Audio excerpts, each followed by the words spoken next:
ADX Florence in Colorado has 1,400 remote-controlled steel doors. It has pressure pads buried in the ground outside its walls.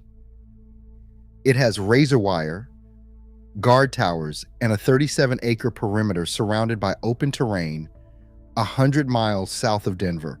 No prisoner has ever escaped. However, the prison was not built only to keep people in, it was built to keep their words from getting out. And on that front, the record is far less clean. Since ADX Florence opened in 1994, convicted terrorists have relayed orders to militant groups overseas. A gang kingpin ran a 30,000-member criminal organization from his 7 by 12-foot concrete cell. A con artist stole $10 million in luxury goods using smuggled cell phones. And a former cartel boss sent letters to the president of Mexico that were obtained by journalists and published in full. Every one of these communication breaches happened inside the most secure federal prison in the United States. To understand how messages get out of ADX Florence, you first have to understand what the Bureau of Prisons does to prevent it. The facility is divided into 6 security levels.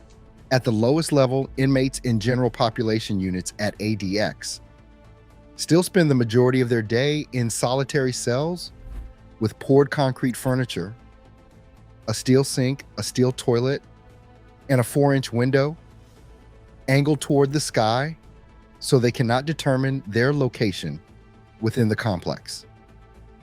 They eat in their cells, they shower in their cells on a timer designed to prevent flooding. When they leave for recreation, they are placed in individual outdoor cages below ground level with concrete walls on all sides and nothing visible except sky. At the highest level, a 4-cell wing known as Range 13 or the Suites, inmates are under 24-hour audio and visual surveillance. Cameras in each cell are equipped with night vision. Both the Bureau of Prisons and the FBI monitor and record everything, including conversations shouted between adjacent cells. Phone calls are limited to 15 minutes per month. Visits happen behind reinforced glass. All incoming and outgoing mail, except correspondence with attorneys, is opened, read, photocopied, and screened for hidden content. And then there are special administrative measures, known as SAMS, imposed by the Attorney General at the request of federal law enforcement or intelligence agencies. SAMS can strip away virtually every form of communication an inmate has.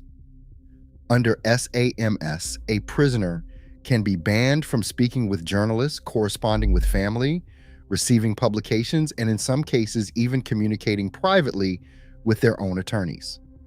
The stated purpose is to prevent inmates from directing violence or criminal operations from behind bars. On paper, this system sounds impenetrable. In practice, every layer has been exploited. The most inventive breach came from Larry Hoover, the founder of the Gangster Disciples, one of the largest street gangs in American history. At its peak, the Gangster Disciples had over 30,000 members spread across 35 states and generated an estimated $100 million a year in drug revenue. Hoover ran the organization from prison for decades. A 17-year federal investigation led to his conviction on 40 criminal counts in 1997, and he was transferred to ADX Florence specifically to sever his connection to the gang's hierarchy. It didn't work. In 2015, prison officials at ADX discovered that Hoover and a fellow Gangster Disciples member named Anthony Dobbins, who was also housed at the facility, had developed an elaborate coded communication system.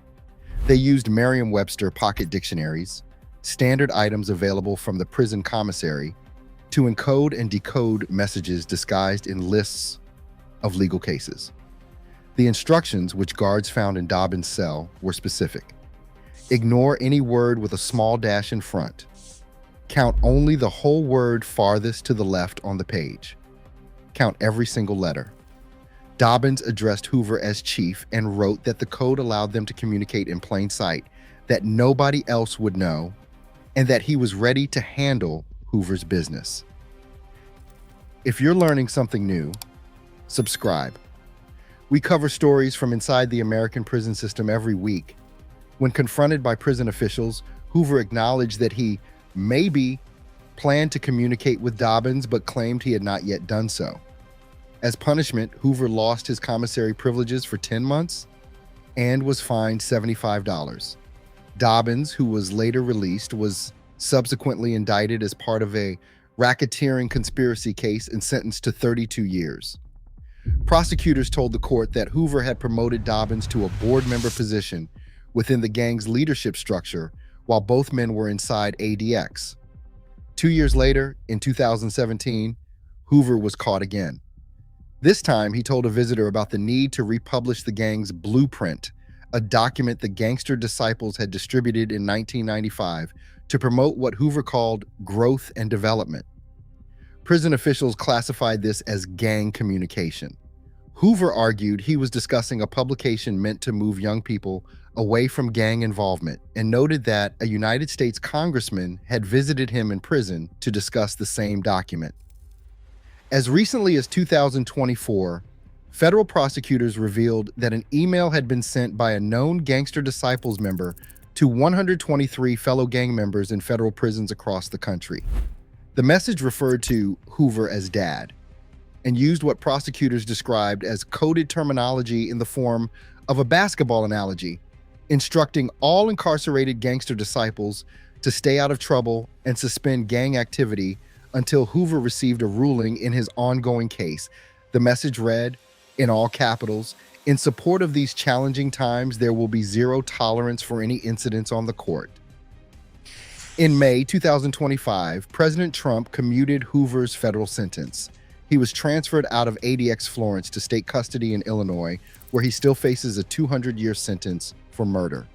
The Hoover case demonstrated that coded language can slip through mail screening, but the most consequential communication breach at a federal supermax didn't involve codes at all. It involved an attorney. Sheikh Omar Abdel Rahman, known as the Blind Sheikh, was convicted in 1995 of conspiring to bomb the United Nations building, the Lincoln Tunnel, the Holland Tunnel, the George Washington Bridge, and the FBI's New York headquarters. He was the spiritual leader of Al-Jama'ah al-Islamiyah, a militant group designated by the United States as a foreign terrorist organization. After his conviction, the Bureau of Prisons imposed special administrative measures that prohibited Rahman from communicating with his followers in any form. The only people allowed contact with him were his attorneys. His defense lawyer, Lynn Stewart, signed affirmations agreeing to abide by the SAMS. She had no intention of keeping that agreement. During legal visits to Rahman's prison cell, Stewart employed a translator named Mohammed Yusri. While Stewart created noise to cover the conversation, pretending to discuss legal matters, Yusri communicated directly with Rahman on behalf of the militant group's leadership. A former paralegal on Rahman's case, Ahmed Abdel Sattar, served as the outside relay, transmitting messages between Yusri and Al-Jama'ah al-Islamiyah contacts in Egypt. In 2000, Stewart helped pass a communication from Rahman to his followers that effectively withdrew his support for a ceasefire that one faction of the group had declared. Prosecutors argued this message was a direct signal to the faction that favored returning to violence. Stewart later gave a press conference in which she publicly relayed Rahman's political positions in direct violation of the SAMS. The case was investigated using wiretaps and hidden cameras authorized under the Foreign Intelligence Surveillance Act. Stewart was convicted in 2005 of conspiracy and providing material support to terrorists. She was originally sentenced to 28 months, but an appeals court found the sentence too lenient. In 2010, she was resentenced to 10 years. The Stewart case revealed the single largest vulnerability in the Supermax communication system. Attorney-client privilege creates a legally protected channel that the government cannot easily monitor without judicial authorization. Even under SAMS, attorneys are permitted access to their clients. And once an attorney is willing to abuse that access, the entire isolation framework collapses. Not every communication breach at ADX requires codes or corrupt attorneys. Some inmates simply use the mail system as intended and build vast outside networks through sheer volume. Ted Kaczynski, the Unabomber, arrived at ADX Florence after pleading guilty in 1998 to a 17-year bombing campaign that killed 3 people and injured 23 others. He was sentenced to life without parole because Kaczynski was not classified as an ongoing security threat in the same way as active terrorist leaders or gang bosses. He was not placed under special administrative measures. His mail was screened but not blocked. From his 12 by 7-foot cell, Kaczynski built one of the most extensive correspondence networks in American prison history. He maintained handwritten exchanges with over 400 people, including professors, journalists, strangers, and supporters worldwide. He published 2 books. He donated his papers to the University of Michigan LeBeatty Collection, which now houses his correspondence in a sub-collection with the identities of most correspondents, sealed until 2049. He befriended fellow ADX inmates Timothy McVeigh and Ramzi Youssef. He subscribed to The New Yorker. After the September 11th attacks, he wrote to pen pals asking them to send him books about al-Qaeda because he had no access to the internet and refused to watch television. Kaczynski's case illustrates a fundamental tension in the system. The First Amendment still applies to federal prisoners. Inmates who are not under SAMS retain the right to send and receive mail, even from the most secure prison in the country. The Bureau of Prisons can read that mail and redact certain content, but it cannot eliminate correspondence entirely for inmates whose communication does not pose an active threat to national security or public safety. Then there is the case of James Sabatino, which proved that even the physical barriers of federal detention can be defeated with the right accomplices. Sabatino, a career con artist with ties to the Gambino crime family, was being held at the federal detention center in Miami on fraud charges. While inside, he persuaded 2 corrections officers to smuggle him a total of 5 cell phones, 1 Samsung, and 4 iPhones. Using those phones, Sabatino impersonated executives from Sony Music Entertainment and Roc Nation, the entertainment company founded by Jay-Z. He contacted jewelry companies and luxury retailers, told them their products would be featured in music videos starring Jennifer Lopez, Justin Timberlake, and Jessica Alba, and convinced them to ship the goods to his associates in South Florida, New York, and Georgia. The items were never returned. Instead, they were sold at pawn shops and the proceeds deposited into Sabatino's prison commissary account. The total value of stolen goods exceeded $10 million. Most were never recovered. In 2017, Sabatino pleaded guilty and was sentenced to 20 years. He made an unusual request at sentencing. He asked the judge to send him to ADX Florence and to impose the strictest possible communication restrictions, telling the court that it was the only way to prevent him from committing more crimes. The judge agreed. Today, Sabatino occupies one of the 4 cells in Range 13. His only permitted outside contact, apart from his attorney, is his stepmother.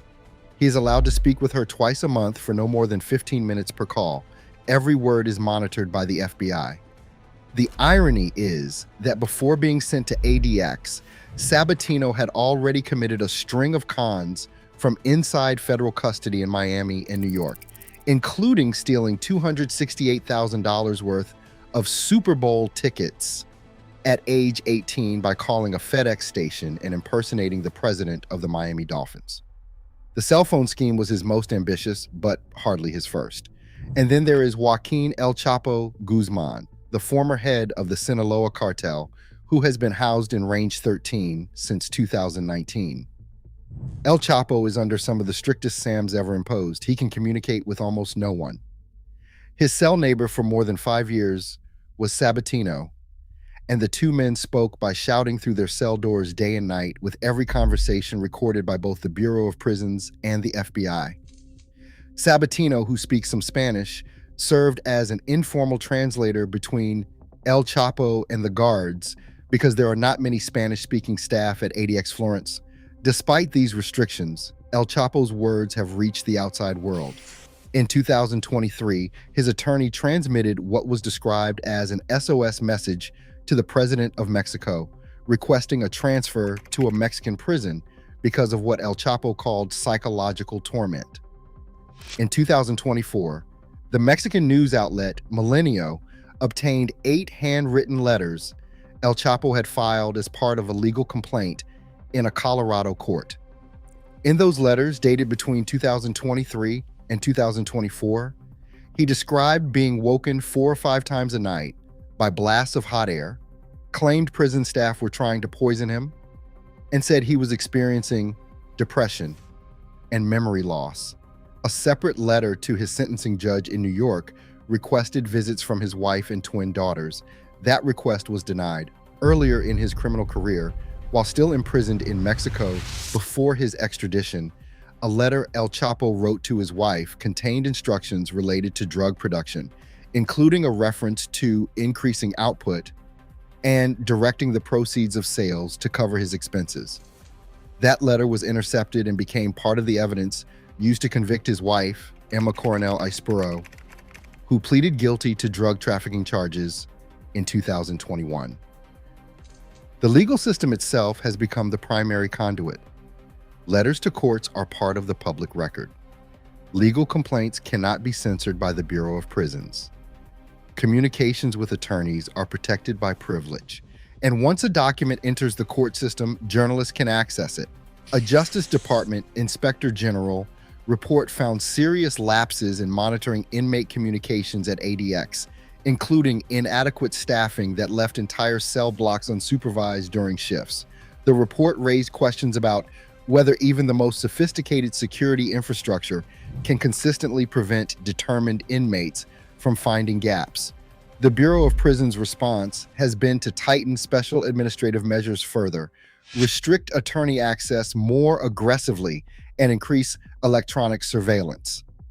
After Sabatino and El Chapo filed a joint motion requesting simultaneous recreation time in their adjacent outdoor cages, so they could finally see each other face to face, the government responded by relocating El Chapo to a different part of the prison, leaving Sabatino alone in Range 13.